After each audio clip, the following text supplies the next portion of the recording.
សួស្តីណាតោះយើងមកជួបគ្នាសាថ្មីទៀតតាក់ទងជាមួយនឹងចំណេះដឹងខ្លីៗនៅក្នុង BQ និង Project Planning របស់យើងដែលក្នុងវីដេអូនេះលោកគ្រូសូមធ្វើការចែករំលែកចំណេះដឹងថ្មីទៀតតាក់ទងជាមួយនឹងការបំលែងប្លង់ស្ថាបត្យកម្មទៅជាប្លង់ប្រមូលបរិមាណការងារណាព្រោះយើងដឹងហើយថាដើម្បីយើងធ្វើការប្រមូលបរិមាណការងារបានជាក់លាក់ណាដើម្បីឲ្យវាមានភាពកាន់តែសក្តិ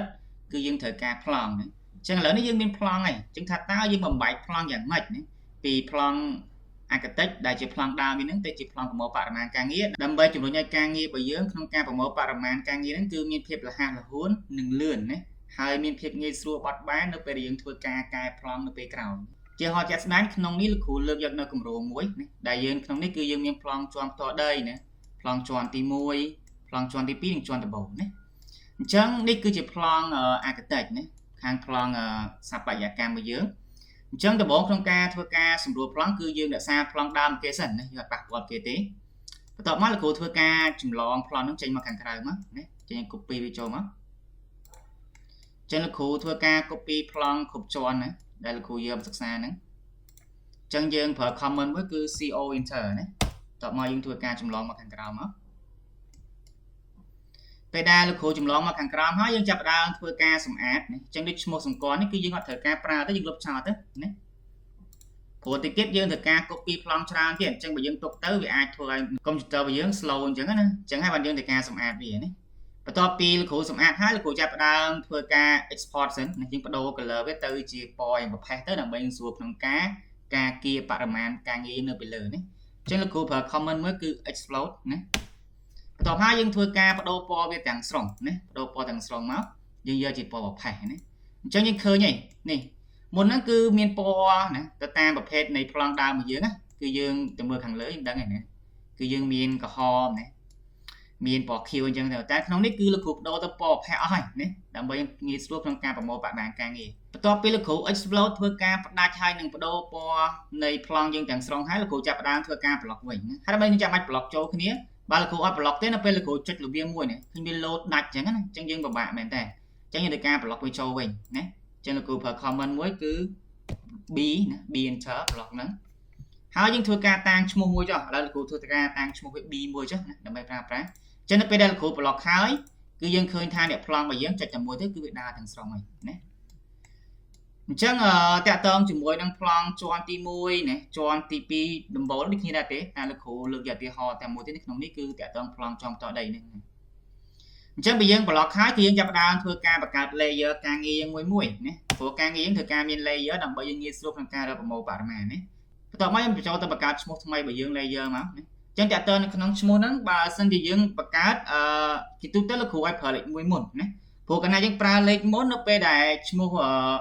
layer របស់យើងហ្នឹងគឺវានៅខាងលើគេស្រួលរកតែបើសិនជាគ្រូអត់ប្រើលេខគ្រូប្រើអក្សរទីហោះគ្រូប្រើថាការងារ add ចុះណាអញ្ចឹងគ្រូប្រើ pretend ចុះណាហើយលោកគ្រូមានការងារមួយទៀតតាក់ទងជាមួយនឹងការងារទីហោះថាការងារការ៉ូចុះណាអញ្ចឹងលោកគ្រូតាំងវាអក្សរថាចុះណាអញ្ចឹងការ៉ូយើងការ៉ូបានចុះគ្រូយក60 × 60ណាអញ្ចឹងនៅពេលដែលបែបហ្នឹងនេះគឺអក្សរខុសគ្នាណាផ្ដើមនៅអក្សរ brick គឺអក្សរ B អក្សរ T យើងគឺថាណាអញ្ចឹងនៅពេលដែលយើងបិទ layer វិញណាអញ្ចឹងលោកគ្រូធ្វើការទៅរក layer ហ្នឹងនៅក្នុងកន្លែងនេះណាអញ្ចឹងយើងមានភាពលំបាកមែនតើព្រោះយើងត្រូវការ scroll វាទៅតាមតួអក្សរយើងអញ្ចឹងពី A ដល់ Z ណាអញ្ចឹងតាក់ទង brick នេះកន្លែងនេះហើយដល់ពេលគ្រូចង់បានឋានអក្សរ T អញ្ចឹង scroll មកក្រោមទៀតដើម្បីរកវាអញ្ចឹងវាធ្វើឲ្យការងារយើងហ្នឹងគឺមានភាព slow ណាមិនថាយើងចាយពេលច្រើននេះឋានរបស់យើងអញ្ចឹងដើម្បីងាយស្រួលក្នុងការងារដើម្បីពន្លឿនការងារយើងគឺយើងបង្កើត layer បែបនេះវិញអញ្ចឹងលោកគ្រូចូល layer វិញតដែរអញ្ចឹងយើងបង្កើតវាដល់យើងដាក់លេខនៅខាងមុខព្រោះកាលណាលេខគឺវានៅខាងលើគេអញ្ចឹងលោកគ្រូដាក់លេខអញ្ចឹងទៅអញ្ចឹងពេក10អញ្ចឹងមកដល់ពេលលោកគ្រូបង្កើត layer មួយទៀតគ្រូដាក់លេខ1ដែរណាអញ្ចឹងយើងដាក់ថាការ៉ូមួយហ្នឹងគឺការ៉ូបាតយើងគ្រូយកទំហំវា60 × 60ចុះណាបន្ទាប់ពីលោកគ្រូបដូរ layer ហើយលោកគ្រូចាប់ផ្ដើមធ្វើការបដូរពណ៌ណាអញ្ចឹងពណ៌នេះគឺសំខាន់ឥឡូវលោកគ្រូយកពណ៌ក្រហមចុះណាហើយយើងធ្វើការមួយទៀតគឺ line weight ណាដើម្បីយើងមើលទៅបន្ទាត់យើងក្រាស់ជាងអាប្លង់ដើមមកគេងាយស្រួលក្នុងការមើលបរិមាណការងាររបស់យើងនេះតើតើជាមួយនឹងការ៉ូណាអញ្ចឹងលោកគ្រូថាយកពណ៌លឿងចុះណាអូខេអញ្ចឹងទំហំវាដូចគ្នាដែរ line weight គឺ 0.3 អញ្ចឹងពេលដែលយើងប្រមូលបរិមាណការងារគឺយើង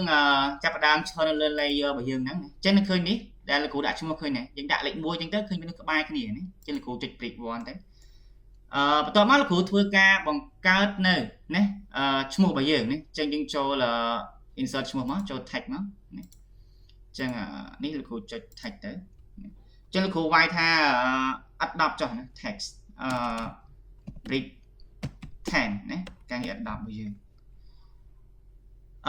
ពេលដែលយើងចុចហើយយើងត្រូវការបដូរទំហំសិនណាដោយសារនេះទំហំយើងគឺនៅ0ណាសិស្សភាគច្រើននៅពេលដែលគាត់បដូរទាំងហើយគាត់ធ្វើការ enter យកតែម្ដងនេះអញ្ចឹងធ្វើឲ្យអក្សរអត់ចេញមកទេដោយសារអីបានវាអត់ចេញមកដោយសារតែទំហំលេខគឺយើង0យើងយកឧទាហរណ៍ថាលើកនេះលោកគ្រូយកទាំង500ចុះណាថាយក500ចុះអញ្ចឹងពេលយក500ហើយនេះគឺយើងធ្វើការ enter ទៅណាអញ្ចឹងពេលដែល enter ហើយឃើញនេះតម្លៃឈ្មោះយើងគឺធំហើយណាអញ្ចឹងបើសិនលោកគ្រូបានដូរទំហំកន្លែងហ្នឹងទេគឺវានឹងបាត់ទៅហើយព្រោះដោយសារទំហំអក្សររបស់យើងគឺ0ពេលគ្រូធ្វើការនេះបានហើយយើងចាប់ផ្ដើមហ្នឹងយើងធ្វើការប្រមូលបរិមាណមកអញ្ចឹងយើងឈើលើ layer adopt ហ្នឹងទៅណាអញ្ចឹងយើងធ្វើការគូសណាប្រមាណបរិមាណការងារ adopt អញ្ចឹងទៅណាក្នុងគេហ្នឹងទីហោក្នុងនេះគ្រូមានអត្ថប្រយោជន៍ទៀតអញ្ចឹងគ្រូបង្កើត layer ផ្សេងទៅហើយយើងធ្វើការប្រមូលបរិមាណតាមហ្នឹងទៅណាអញ្ចឹងដើម្បីប្រមូលបរិមាណហ្នឹងគឺយើងប្រើ comment មួយណាគឺ polyline ណាហើយបើយើងប្រើ polyline ឧទាហរណ៍បើគ្រូប្រើ comment line ឧទាហរណ៍យើងប្រើ alinter ពេលគ្រូគូសទៅណាគ្រូគូសមិនក៏បានដែរណាប៉ុន្តែនៅពេលដែលយើងភ្ជាប់គ្នាហើយយើងចុចវាទៅវាលោតបានតែមួយទេណាចឹងពិបាកបងក្នុងបរិមាណដល់ពេលយើងចង់បានបរិមាណទៅយើងចង់វាស់ប្រវែងស្របអាហ្នឹងណាអញ្ចឹងយើងនឹងការអង្គុយចុចវាមួយដើម្បីវាភ្ជាប់គ្នាអញ្ចឹងយើងប្រើ comment polyline វិញណាតែនៅពេលយើងចុចទៅគឺ line លោកគ្រូហ្នឹងគឺវាជាប់គ្នាស្រាប់ណាអញ្ចឹងនៅពេលយើងប៉ះតែមួយទៅគឺ line ហ្នឹងគឺវាលោតមកទាំងអស់ហើយអញ្ចឹងគឺយើងងាយស្រួលក្នុងការរកប្រវែងរបស់វាណាអញ្ចឹងនៅក្នុងនេះគឺលោកគ្រូចាប់ដើមធ្វើការប្រមូលមកតោះអញ្ចឹងគ្រូប្រមូលការងារ adopt ណាអញ្ចឹងប្រើ polyline ទៅយើងឃើញជាក់ស្ដែងហើយចឹងអានេះគឺជា adopt របស់យើងខាងក្រៅគឺ N20 ណាប៉ុន្តែលោកគ្រូឧទាហរណ៍នេះលោកគ្រូប្រើតែ adopt ទេចឹងយើងរកប្រវែង adopt ហ្នឹងមកណាចឹងនេះក៏ជា adopt មួយដែរតែយើងឃើញថាឡាញយើងអត់មានចេញជាឡាញវែងទេគឺវានៅតូចដដែលបើយើង zoom មើលទៅវាពិបាកមើលណាចឹងយើងមកថែមនៅក្នុងនេះពេលខ្លះគឺនឹងយកមាននៅកន្លែងនេះទេណាក្នុងកុំព្យូទ័រតបើកកន្លែងនេះចឹងយើងចូលកន្លែងនេះណាដើម្បី tick យក line weight តែនៅក្នុងនេះលោកគ្រូ tick ហើយអញ្ចឹងគឺមានស្រាប់ចេញចុច line weight ទៅគឺយើងឃើញទំហំវាក្រាស់ជាងមុននេះគឺជាអ្វីដែលលោកគ្រូចង់បង្ហាញនៅក្នុងមេរៀននេះគឺមានតែប៉ុណ្្នឹងណានិយាយអំពីការសម្អាតប្លង់របស់យើងការបង្កើត layer និងការប្រើប្រាស់ polyline ដើម្បីធ្វើការប្រមូលការងារអញ្ចឹងដើម្បីធ្វើការសិក្សាលម្អិតតាក់ទងជាមួយនឹងការប្រមូលបរិមាណការងារមួយទាំងមូលនៃអគារយើងទាំងស្រុងតែម្ដងកុំភ្លេចធ្វើការចុះឈ្មោះចូលរៀនវគ្គខ្លីរបស់យើងគឺវគ្គ BQ នឹងបញ្ជាក់ផ្នែកនេះនៅសាលាបណ្ដុះបណ្ដាលផ្នែក Computer Science តាមរយៈលេខទូរស័ព្ទដែលលោកគ្រូបង្ហាញលើអេក្រង់នឹងឯងអរគុណច្រើនសង្ឃឹមជួបគ្នាឆាប់ៗនេះ